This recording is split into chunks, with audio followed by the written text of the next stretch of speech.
when I'm getting to the bag, ayy. Got the foot on the gas, pedal to the metal when the lane moving fast, ayy. Ayy, let them all cross. If they hate, then let them hate and make a bigger boss, ayy. What is up, ladies and gentlemen? We are back. We are not live. We're doing a nice little pre-recorded episode. And anytime any of you guys are in Phoenix, I need you to come by and meet in person here, you guys, because this is what I love to do, is sit down and have conversations with real people who are in the industry, like I say before every single show, you guys. This is a show for transportation professionals by transportation professionals. And marketing is one of those unsung heroes of the industry that are behind the scenes, that are happening and really balancing out how do you come in and take over an existing brand and incorporate new school methodology. So I have my good friend Mike Marut in the show today. Mike, thank you so much for taking the time to join me. Chris, always a pleasure. So glad that I could be here in person. I'm honestly glad that I'm even in person this week, that I could see you here. Dude, I know. And it's like, and that's the, you know, every time people are in town, it's, you know, like we're located out here in we'll call it the Far East Valley. It's, you know, it's tough. And it's like, and I get it, man. People come to Arizona to go on vacation, not necessarily sit down and work, but you are working for a few days this week. Yes. It's on record. Yep. If my bosses are watching, don't worry. I'm doing some work too. It's not just vacation out in the sun. Dude, I might come back a little bit more tan though. So. Yeah, but dude, you're here the right week though, man. Like there's a cold front coming through, so it's only going to be like in the low 90s. Which, okay, so I was so excited about that. Over the weekend, because I got in Thursday night going into Friday morning. First off, the storm on Thursday night, brutal. Oh my goodness, like just crazy. But then it was like 105, 109, whatever it was over the weekend. But I love coming down to Arizona. I'm from the Chicago area originally. And when I come down to Arizona, the heat, I love it. Dude, I love it. I can totally understand why you live here. Yeah, I mean, being from the Midwest as well, like I tell people all the time, I'm like, it's 30 below zero. Growing up in northern Wisconsin, bro, it is brutal up there. And it's like, when you get out, like I'll take 110 any day of the week, like any day of the week, because I get to wear shorts 99% of the year. And even when it's winter out here, it's still 50 degrees out. So I love it. I'm in heaven out here. I'd rather be hot than cold, honestly. Yeah. Like, and in Chicago, I mean, they call it the Windy City for political reasons, but it is very windy there, and the wind is the worst part. Yeah. Like negative 30, I could dress for that. Like if it ever got to that, like I could dress for it. But no matter how windy it is, that's getting through my clothes every time. Every single time, man. Yeah. So, dude, how'd you get your start in this industry? Like, what brought you in? Because you have a media background and everything, and coming into the fray. What brought you in here? Yeah. So I used to be a TV reporter. And so I was at the local level. So here in Phoenix, that would be the equivalent of Fox 10 or Channel 12, right? Or AZ Family. So I worked at the local level in Clarksburg, West Virginia for about 6 months, Medford, Oregon for a little over 3 years, and Austin, Texas for about 3 years. As a news reporter and a multimedia journalist, I was on TV, right?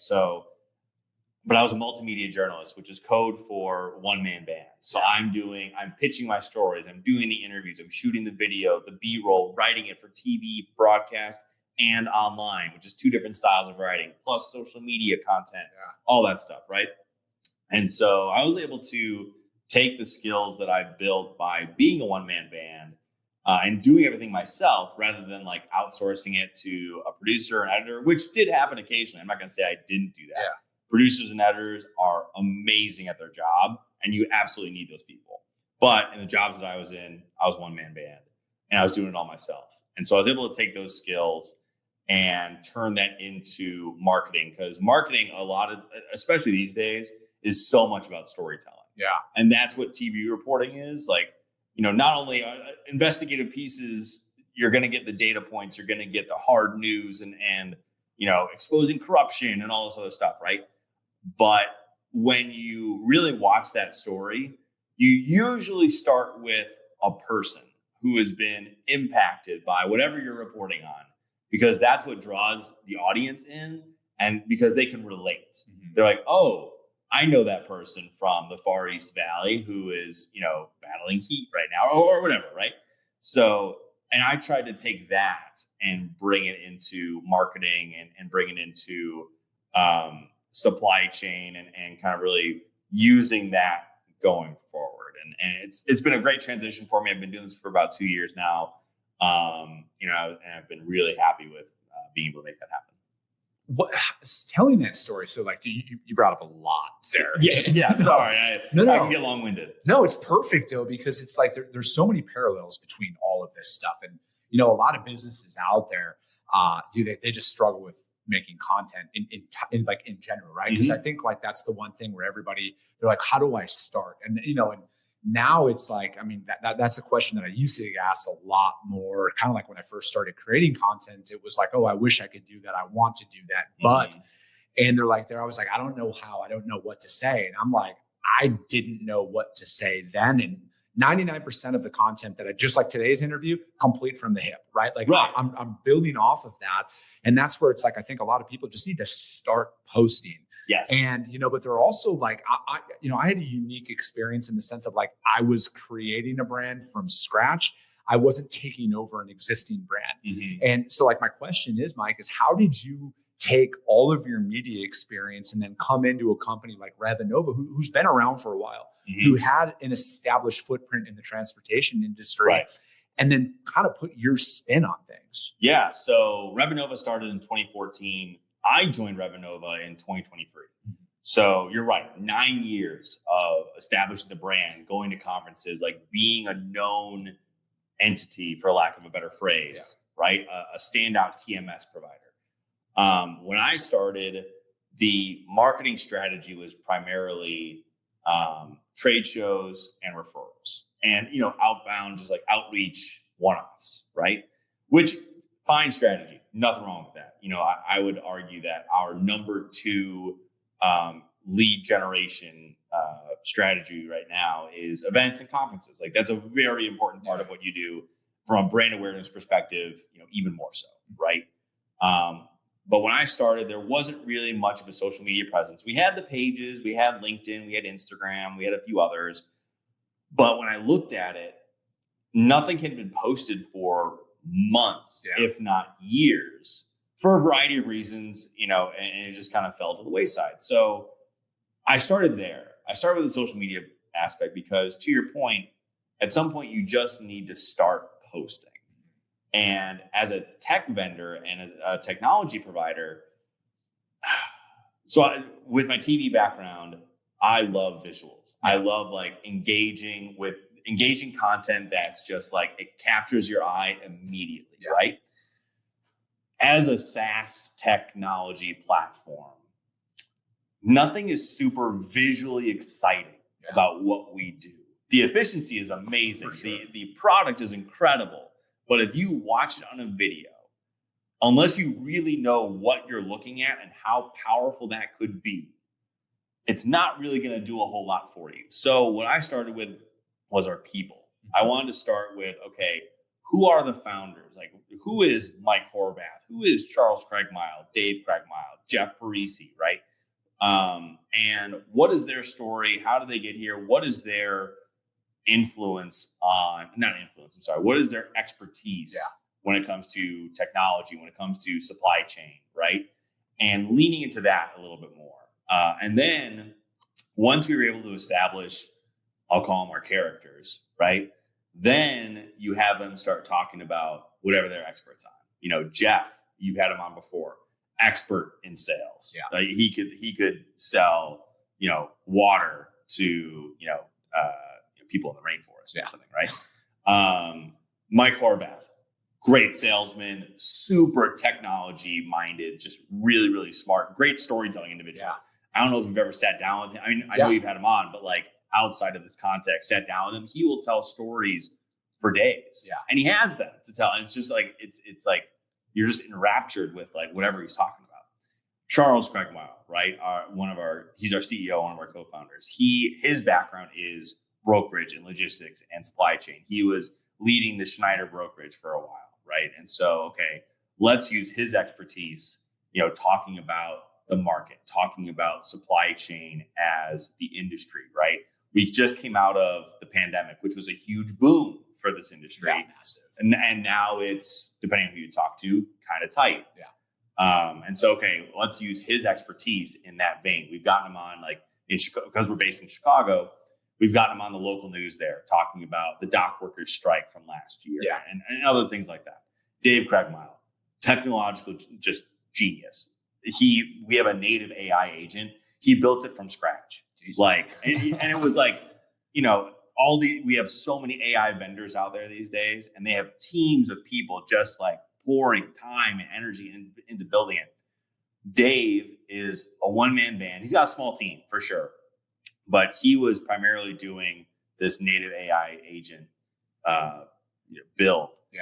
And he did it in a matter of months, and he got it to understand the industry, supply chain, rate cons, like literally getting the jargon in there so that way it can understand these things. So when I joined Revenova, I wanted to introduce the people, like the brand, the company, the product. You're right, had been established for a long time. Unless you were like, I'm not going to say early adopter, but maybe early customer, really any of our customers, you would really only know Jeff Parisi because he's in the sales process. Yeah. You might know one of the other three guys, but there's also a pretty large chance that you didn't know them. Yeah. So let's start there. Let's talk about them and kind of bring them into the conversation. I was fortunate enough that Revenova as a brand, to your point, had been established. So I didn't have to just start from scratch with like brand colors and logos and stuff like that. That was already there for me. I could just take the pieces and run. I love that strategy. And I think that's what I've probably advised most companies over the years. I'm like, let your people talk. Like, let your people, like, because people, like, yes, they're going to fall in love with your product, but I feel like they fall in love with your message if they know who's behind the scenes and like what your company stands for. And I think like a lot of businesses they'll just go back to like the paid ads and the methods that the advertising agencies sell people on all the time. But I'm like, does that actually move the needle? And I feel like we're at a point in time now with social media and podcasting and everything where it's like, you have a unique opportunity to really show behind the scenes what a company actually stands for, kind of across the board, right? Because I feel like in today's day and age, like the progression of where things used to be like, oh, just take out newspaper ads and do all of that. That worked back then. And I feel like there's two schools of thoughts now where it's like some people are like, no, we're only going to stay in the digital media space. And then there's the companies like yourself who are like, no, we want our people out in front. Yes. We want that leading the charge. And we have that much confidence in our product that our product's going to back it up, because I feel like fundamentally, and when Jeff watches this, he'll probably agree. And him and I have talked about this. People buy from people at the end of the day. Oh, yeah. Because I'm sure you guys have this internal discussion. What really makes Revenova different from any other TMS in the space? And then it's like, it's going to be their connection with your reps, right? Because I'm sure, and there's probably people out there who could look at all the TMSs and be like, well, this technical functionality is kind of the same across the board and stuff like that. There's a lot of parallels out there. And the same thing in the freight brokerage space. Right. Are we all offering the exact same product and service? Fundamentally, yes. We are all out there cold calling shippers saying we can do certain things. But when it boils down to it, people fall in love with a rep, right? They fall in love with the service that you're providing, the overarching experience. Oh, 1,000%. I mean, I talk about this regularly to your exact same point. All the TMS providers out there, bottom line, providing a pretty similar service. There are going to be different feature functionalities and different, avenues that we're going to be going down. Like I said, we're one of maybe 2 or 3 TMS providers in the entire space that has a native AI agent built in, right? Everybody else is integrating with third parties and all this other stuff. But at bottom line, you're moving freight using our technology, right? Or helping you find those efficiencies or whatever phrasing you want to use there. But I want our people to be highlighted and shown as approachable and that they know what they're talking about. So now that I've been here for 2 years, we've expanded beyond Jeff, Charles, David, Mike to now include our sales team, to now include our product development team. Getting our VP of product development on podcasts like yours to talk about, his expertise is building out a product, right? Yeah. Building out the TMS. So let's get him on strategically on a podcast that is talking about technological development and where the TMS space is going or something like that, right? Yeah.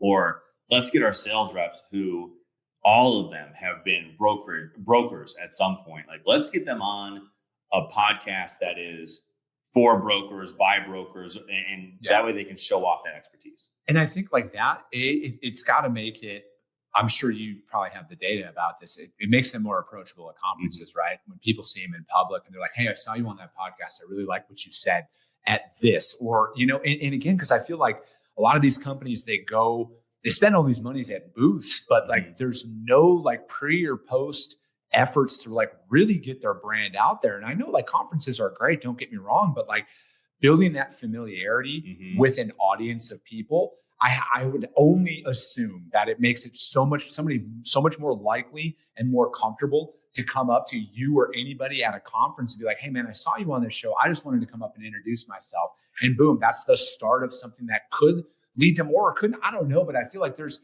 so many people are just kind of missing the mark. Right. And for me, it's like they try, like on this show, I don't do any preset questions. If any of my guests come to me and they're like, hey, we need you to ask this, I'm like, I'm not doing it. Like I will, it's a hard Sounds stop. very journalistic of you. Yeah, but but I do it. And I tell them, I'm like, you got to trust that the topic of conversation is going to be what you do every day. You just got to let me flow with it.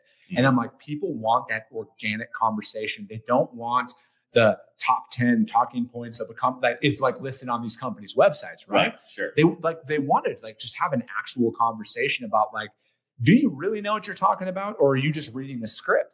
And I feel like that's where a lot of companies, I would love to get your opinion on this, Mike. Yeah.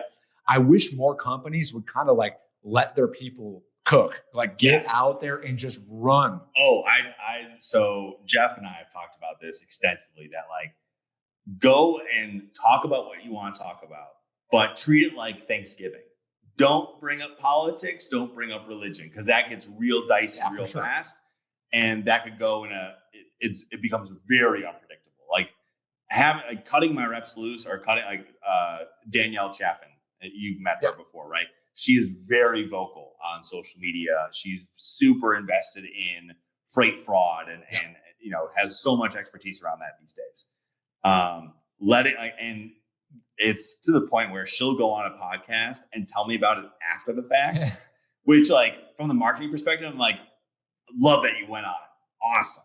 But let me know so we can like promote around it like that. Like, oh, Danielle is going to be on this podcast. Go listen in, go, you know, see what she has to say. Because then there's so much that goes into the strategy around that. It's not just one conference and you're done. It's not just one podcast and you're done. There's got to be some pre-event work, the event itself, some post-event work.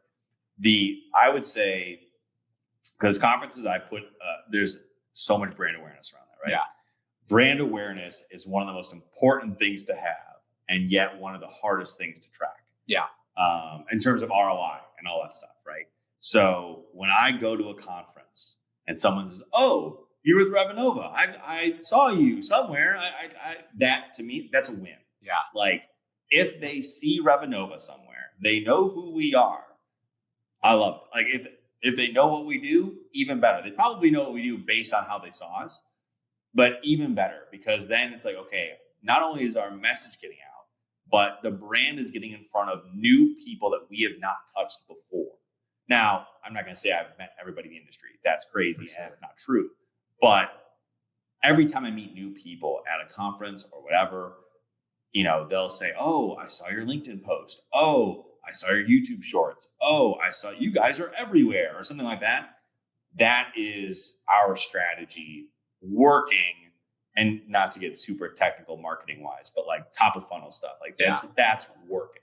Dude, but I think eyeballs is an underutilized currency in today's day and age. Really? Yeah, I do. I feel like, you know, they'll invest in getting their brand out there, but it is that old school, we're just plastering our logo, but there's no message behind it, right? Where it's like those eyeballs of like you saying like, "Hey, I read your post. Hey, I saw you on that podcast," or "I saw this, you guys were talking about that." That's a lot different than like, here's the Freight Coaches logo and it's on this wall or it's on this promoted post, but there's like no substance behind it, right? Again, it's back to that top 10 corporate talking points that you see out there, where it's like, man, if you're going to, like the way I see it, if you're going to trust your people to make multi-million-dollar sales for your organization, why aren't you going to trust them to go out there and like kind of be themselves, And I get it, like when it comes down to like politics and religion and stuff like that. And like with my show, for example, we talk about trucking. If there's a political spin, will I bring it up? Yes. But sure. Like, I'm not going to go out there and just like go off on some rant about who are you supporting in the next election? Like that. Exactly. It's got to be relevant. That's a good point. Exactly. So it's like for me, but I feel like, you got to use those eyeballs to their fullest extent, right? Because it's like, you got to get people to buy in to your message at the end of the day, right? And you like that, you got to create that. I hate to use the word, the term following and stuff like that, but it's true. Build that following of eyeballs of people who are out there speaking about your brand in the way that you want it. And you can go out there and be like, no, we trust our people to go out and do what they want. Yeah. Because if we didn't, they wouldn't be representing our company in any capacity, right? And I feel like a lot of companies out there take the opposite approach to what you guys did, Mike. They only want the C-suite to go out there and talk. Right. And it's like there's value in all of that. And I'm not here to discredit it, but like letting your entire organization have a face. Now I look at it from like a followers and everything, like how much more brand exposure do you get when you're a sales rep who used to work at a brokerage and all of their coworkers are now at 40 other brokerages. They're all connected. They're like, wait, what's Revenova? Wait, what is this person doing now? And it's like, and that's where the eyeballs are lost, because most people stick with a corporate message and they're like, oh, we want our people to do it, but as long as they're inside of this box. Right. And so so whenever we hire a new person who is going to be some sort of public facing individual for the company, I sit down with them for about 45 minutes and just say like, hey, here's what we do as marketing. Here's our strategy. And here are the guidelines. Yeah. Like, I'm not going to put rules and regulations on them, but at the same time, I don't want them just going out there Correct. day one and be like, yeah, whatever. Right. Like, let's be thoughtful about how we're sharing this message.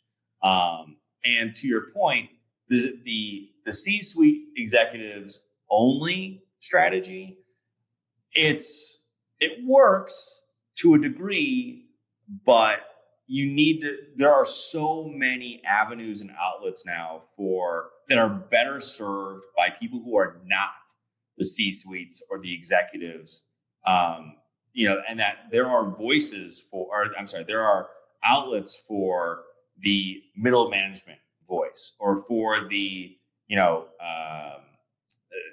I don't want to use bottom of the totem pole. That's not. No, I know what you mean. Like the frontline workers that are out there, and like workers. For me, Mike, I look at it like this: how many times I've seen it, like you're at a conference and there's organizations that only let their C-suite out there kind of speaking publicly, but they're completely unavailable because they're so busy at these conferences.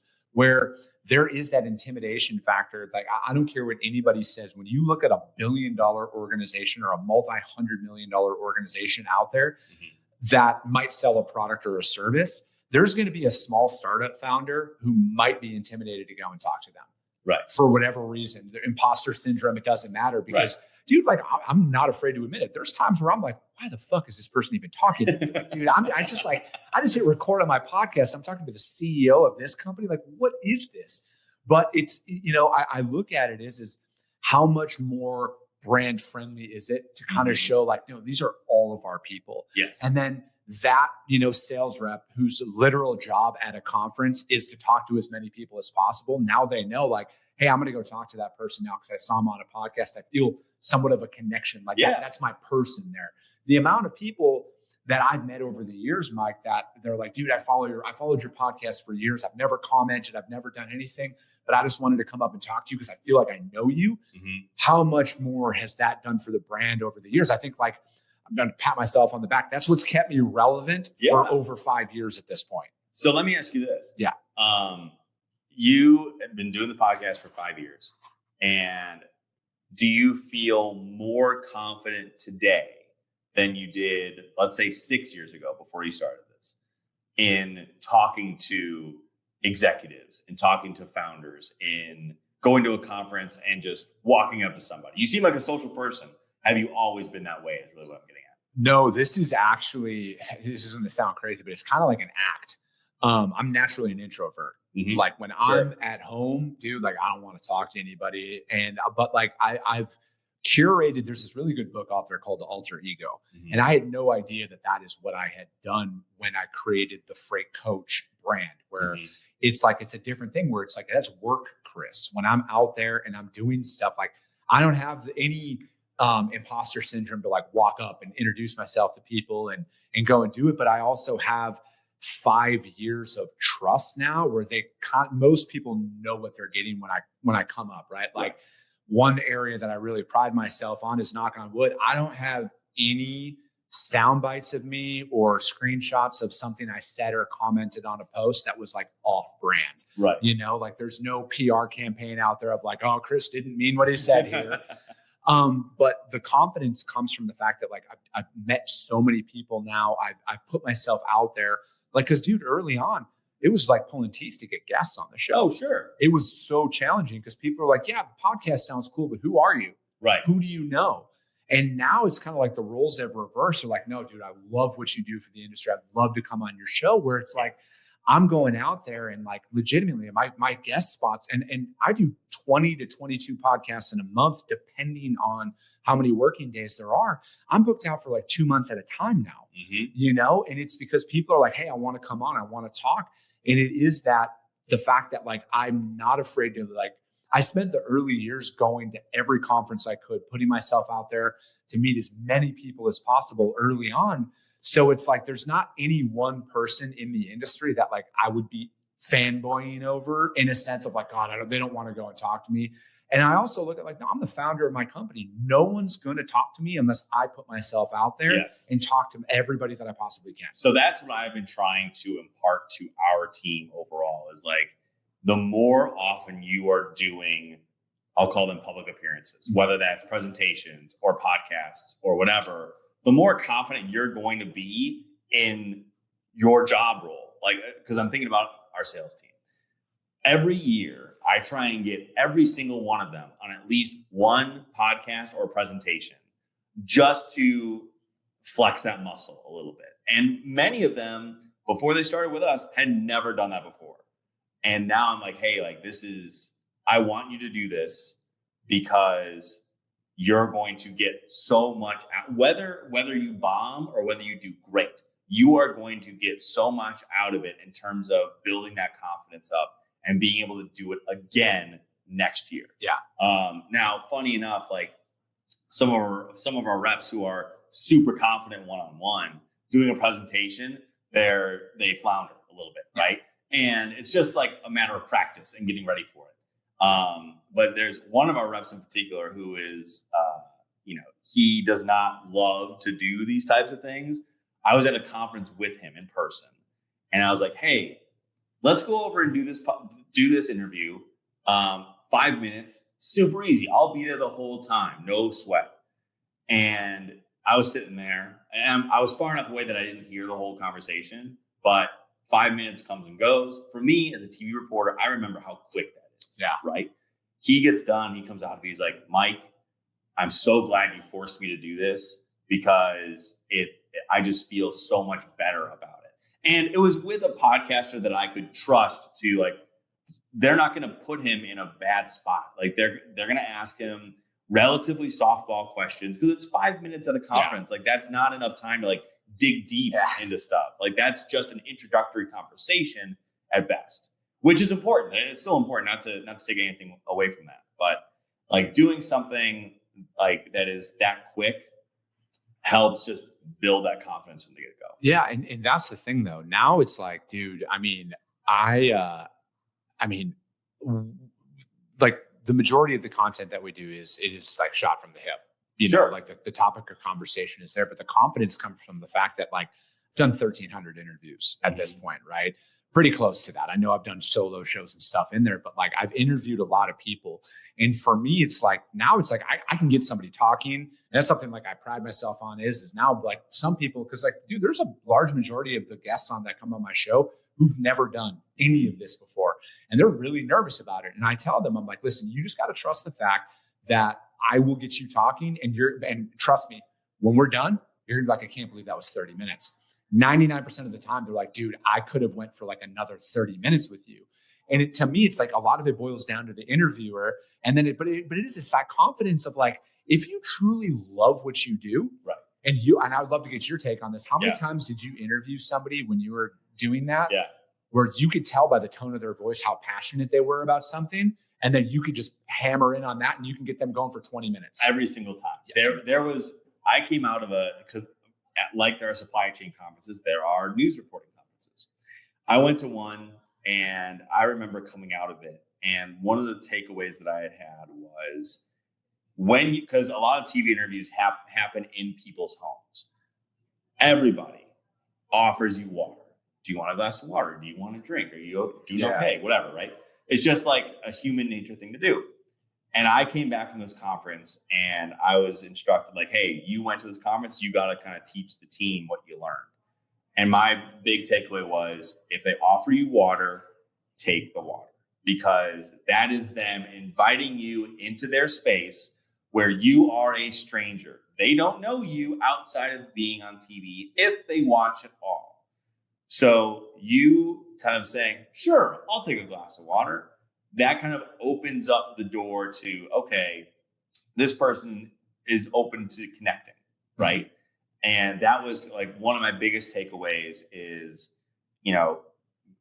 as part of like being approachable, understand that as a TV reporter anyway, you don't know what they went through until you ask. And that takes a certain amount of time to get to that point in the conversation, but it'll go a really long way if you level with them. Yeah. And you're like, you present yourself as a human, not just some pie in the sky individual that's on TV. Yeah. And I feel it's similar with this too, that like when you're going to kind of getting back to our original point, like about the human connection, like you want to be someone that the other person enjoys interacting with, enjoys, like whether you're trying to make a sale right now or not, you just want to be able to be talk. Like you want to be able to talk. Dude, and like bringing out that comfort level in the person that you're interviewing and showing that you're a real person. I think like that's probably one of the best compliments I think I've been given over the years is like, dude, you're the exact same person in person as you are on your show. So important. And it is, man. And I look at it is like, I mean, I take what I do very seriously, and it's like, I know some people maybe podcasting, they don't think it's that big of a deal and stuff like that. But like, I look at it is like, I built a real business out of this. You know what I mean? And when I have commitments that are out there from advertisers and stuff like that, like, I mean, dude, if you would have asked me 5 years ago, do you think you would have had advertisers and everything? I would have said no. I would be like, I don't even know what the hell that is. And sure, now I have like a real business behind it. And it's like, and people view content and podcasts is their go-to source for information. And again, like we were talking about with the company swag and stuff like that, like I want people to view my show as quality no matter what. Oh yeah. And then there's businesses that have come to me to be on the show. And they're like, what does it cost? And I'm like, it doesn't cost anything to come on the show. Mm-hmm. And they're like, wait, really? And I'm like, no, it doesn't. And then furthermore, like, we're going to edit this out for you. We're going to give you clips. We're going to do all of that for you. Because to me, it's like, I want to build that comfort and that that level of quality out there in the market, because like, how do I get in touch with more and more people? Mm-hmm. And it's like, the more people I interview, I want just that word of mouth to kind of go out there. And then I want them to know, like, there's nothing that you see that goes on is like superficial or pretentious or anything. It's just real people having real conversations about jobs that we do day in and day out. And I love it because it's like, man, everybody's got a story to tell, Mike. Right. Everybody's got a unique experience, a unique path inside of this industry in particular. Mm-hmm. That story needs to be highlighted. It's not just I only want to talk to a large logo CEO. And there's a time and a place for a lot of that. Don't get me wrong. But I look at it is like 90% of this industry is small business. Mm-hmm. I always go back and I tell this story often, like my dad owning his company, he's an owner out for 40 years. He never went to any of these conferences. And it was because he, couldn't afford to shut his business down for a week to go to these shows. We should use the platforms that are at our disposal now to put this information out there, because what if this episode here somebody's going to watch this, Mike, and they're going to be able to help them make the one decision that takes their business to the next level. Right. And it's like, and that's what I look at with this. So it's like, I take this seriously because there are real business owners and real people who are one decision away from possibly losing everything. Mm-hmm. And it's like, they might hear something, whether it's on my show or others, that are like, no, you know what, I'm going to go try it this way. And then it's going to work and it's going to keep them in business. So it's like, it's that the butterfly effect that comes on. And it's like, and that's why it's like, it's so important for me to like stay on task, not fall into the clickbait that can be social media. And I'm sure you probably see it all the time out there. And it's like, and then, there's a lot of hot button issues that come out in transportation. I have taken the professional stance to wait 3 to 4 days before I talk about it, because you working in media for as long as you have, if it bleeds, it reads. Right. Yes. A lot of people will put out a lot of information right away for the clicks, but then they have to redact everything 4 or 5 days later because all of this other information came out. And it's like, and that's why it's like, I've just taken that standpoint where it's like, no, I'm going to wait a little bit because more information tends to come out. And then that could change my opinion on something. Right. Oh yeah, for sure. And to kind of get back to the very beginning of this, if people come up and say, oh, I'm so nervous. Like, what do I say? Like when I'm marketing, like, how do I even start? It's easy to say, just start, just post. But I would say it's more on the lines of, if you know what you want to say, you are the expert. You know your own experience. Kind of going back to what I was saying about when you're being interviewed, like, you know what you're talking about. That's why whoever is interviewing you came to you to talk about it. I mean, theoretically, right? No, absolutely. And so, if there are company owners, executives, frontline employees or face the company individuals, or even, back of house people, right? And they're like, hey, like, I have something to say about this. Like, have an idea of what you want to say before you say it. Because if you just kind of go out and just like, regurgitate information it's incoherent, that's not really going to help. But if you can find what you want to say, how you want to say it, and then before we even start recording, we were talking about this, being consistent, posting, even if you just start once a week, that's fine. And then you can, as you get more comfortable, increase that, get that frequency up to twice a week, 3, 4, 5. Like right now, our social media strategy is posting every single day. Yeah. Because there are so many tools at your fingertips, not only to create content, but to schedule content. Dude, Buffer. We use Buffer inside of our organization for that. And so we schedule content regularly because I don't want my people working on the weekends. They're working 8 to 5 with the lunch break. Yeah. Right. And that's it. Like, go home. I've done the you're on all the time sort of thing. Right. And there's a time and a place for that, for sure. But like, if you got your job and you're just in your role, do what you need to do, and then don't worry about working on the weekends if that's what you're doing. Where if you're like the founder of a company, it's a little bit different. But if you're a frontline employee who was just hired or something like that, unless it's like a super early stage startup, you might not be expected to work on the weekends. Like, and as long as you're kind of within the rules of engagement with your company and all that stuff too. Yeah. I think we're at a time and a place though, Mike, where you can create because just like with anything, man, like you'll go through creative blocks and stuff like that. Or you know what? You can go in and you can create a bunch of content and schedule it out. And it looks like you're posting all the time. The most savvy individuals out there pre-schedule a lot of their content. I mean, that's something that we do like we schedule stuff out because like we pay attention to algorithms. We pay attention to a lot of that stuff. And there are more eyeballs on certain platforms at certain times, right? Like I've come to find out like LinkedIn during the day, that's the best time to post there. Right. Anything after hours, not so much. But if you're on TikTok, YouTube, Instagram Reels, after hours, flip the dude. Yeah. And that's the thing, right? So it's like you can go and just get a ton of exposure out there if you're willing to work for it and if you're willing to start, right? Because, again, you're talking about the hardest part is starting and consistency and everything. But like, and what you said there about just post once a week or twice a week, choose a metric, start there and build up off of it. And I say the same thing with sales calls, because everybody's like, oh, I need to make more calls. I need to make more calls. All right, start with a manageable number and do it every single day for 2 straight weeks. And then once you see like, hey, the time it took me to do it decreases, then add more on. And then all of a sudden you're making 40, 50, 60 cold calls a day. And just like with content, before you know it, you're posting every single day because you find your flow, your rhythm. You're like, man, I actually got a lot more to talk about than I ever thought. Right, exactly. And as far as like the tools that are at our fingertips here, like, of course, you're going to have like ChatGPT be able to create post copy or Canva to create AI generated images or something like that. ChatGPT does that too, but whatever. I would say those are great tools to start.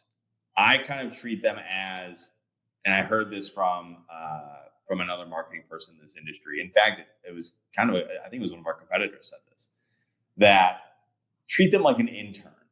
It's a great starting point. It'll save you hours of time, but it's going to make mistakes. It doesn't know your brand the way you do, and it doesn't know your audience the way you do. So you like put in a prompt and see what it spits out, and then tweak from there, right? I mean, we have 4 different product releases a year.